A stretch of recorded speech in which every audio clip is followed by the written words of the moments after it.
Alright, so this is my sort of tutorial guide on making your mid to lower end PC look really nice, run really smooth. This is what I found to work. I've got a 3060 Ti, and I'm sure it'll work with any sort of NVIDIA card. Um, but I'm using Game Bar to record because I'm not a very tech savvy guy, so the resolution is certainly diminished, along with I'm sure it'll look jumpy and buggy, but to mitigate that, I've turned my terrain level of detail down to 40. It's usually at 100, but I'll run through my settings. You can kind of stop and look at them. I run at 1440 with DLSS, but like I said, I'm not very tech savvy, but here's some tips and tricks I found. So here's my settings, but right off the bat, NVIDIA control panel, turn your anisotropic filtering to 16x, turn it off in the sim.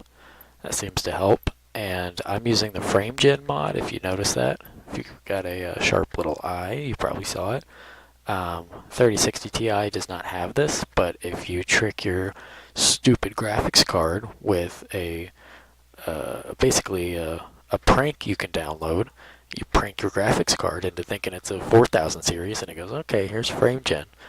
But that stupid nerd is wrong.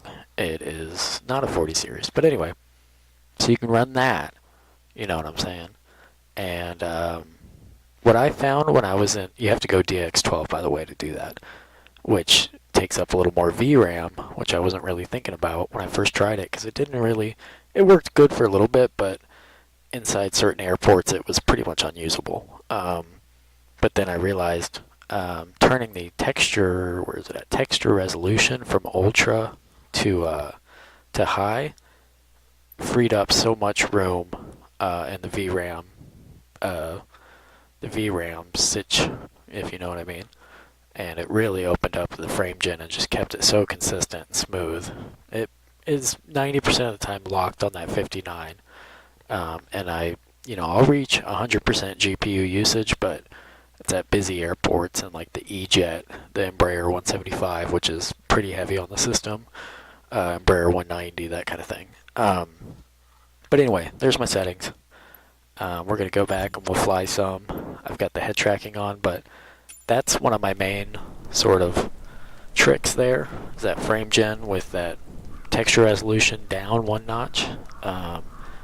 That should open up a lot of VRAM to really go bananas with. But by the way, this is Parallel 42's camping thing. It's really worth it. It's 15 bucks or whatever. I got it on sale. It's just a cathartic, fun thing to do. Then, you can go into, what do you call this, the drone mode.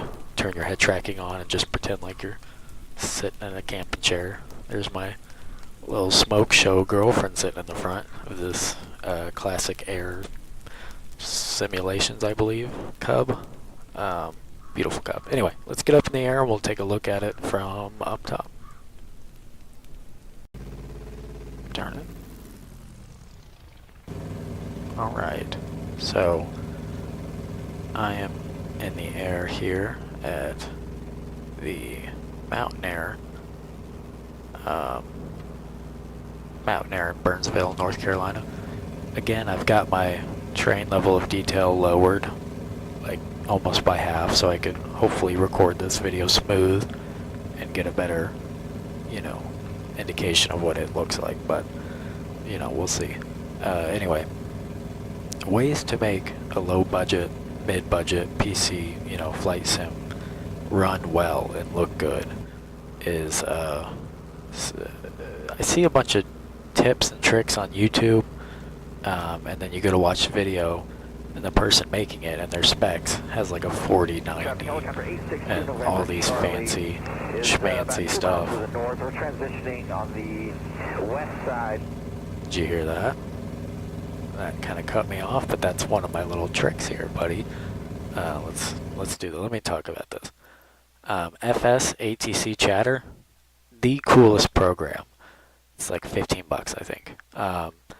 Thousands and thousands and thousands of clips, stored up, and it changes what, channel you're listening to based on the actual radio the in the game. So let's say you're flying at JFK and you tune in JFK ground, it's going to give you recordings of JFK ground. You can go to tower, pardon, you can go anywhere. And it's got, even like Mountain Air, the CTAF channel has, recordings.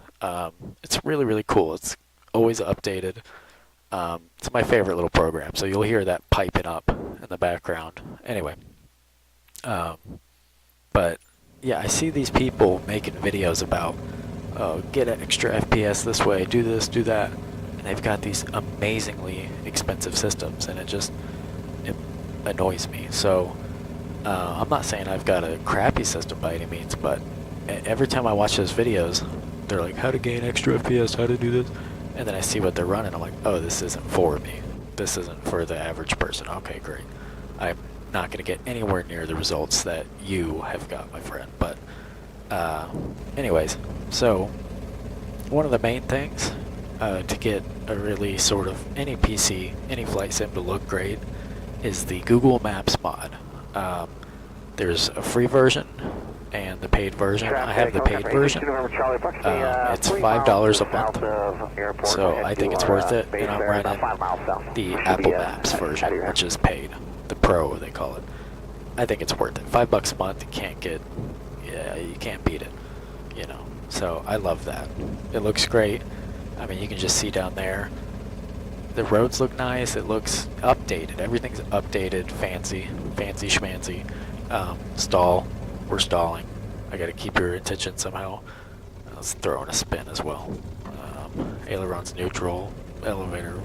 Rudder opposites. But anyway, I gotta keep you on your toes here. Yeah.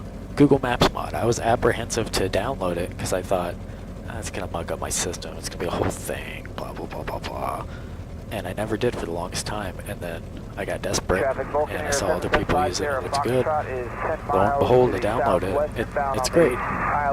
It doesn't affect the way my system runs. I remember back before I had this $20 Amazon CPU cooler, I had the stock cooler on my Ryzen 5 5600, and after doing the Google Maps mod, it looked better, and it ran a little cooler, which was pretty cool, if you ask me. So yeah, if anything, it makes your system run a little better, look better. So definitely looking at that. So that's one. Another one that works really well in conjunction with the Google Maps mod. I'm sure you can see it. Let's pop this puppy open. Open. There we go. Love the physics of this little cut. Are the trees. You see them with different fancy colors and stuff like that. I can make it fall looking. I'm sure you've seen it, but the Rex AccuSeason, that's a classic. But yeah. So honestly, most of the things that make it run really good is what I've showed you with the frame gen. Everything else is just a fun little, oh, I forgot one of the most important parts. To the immersion aspect of it is, I'm sure you can see me moving my head around. Well, I guess you can't, but you can see the result of that. Look at those big old bush tires on this puppy. Anyway, so I am no, fancy person. I don't have Tobii Eye Tracker 5 kind of money. Who do you take me for, So what did I do? I went and got a little $36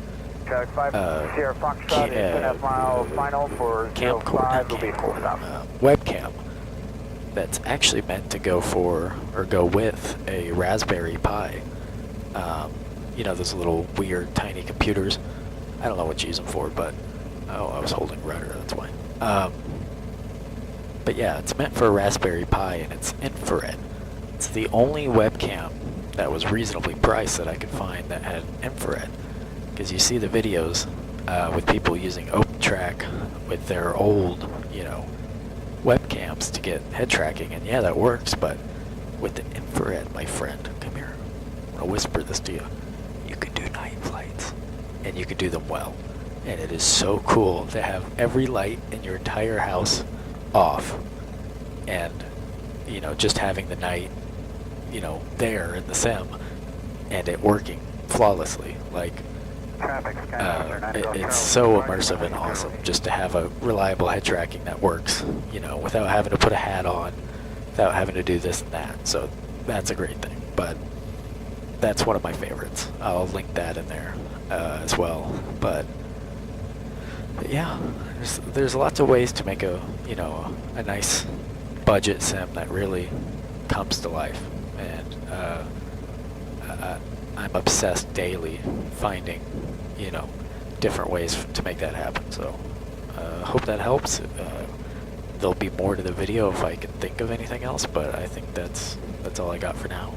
I'm still in my infancy of videos, so if it's not good, get over it. Make your own video, you know. But we're just gonna get a little wonky cattywampus here. Let's just throw it the hardest slip in the world. Oh, that bananas guy on Instagram would be proud. Anyway, I'll try to think of anything else that helps the sim run great.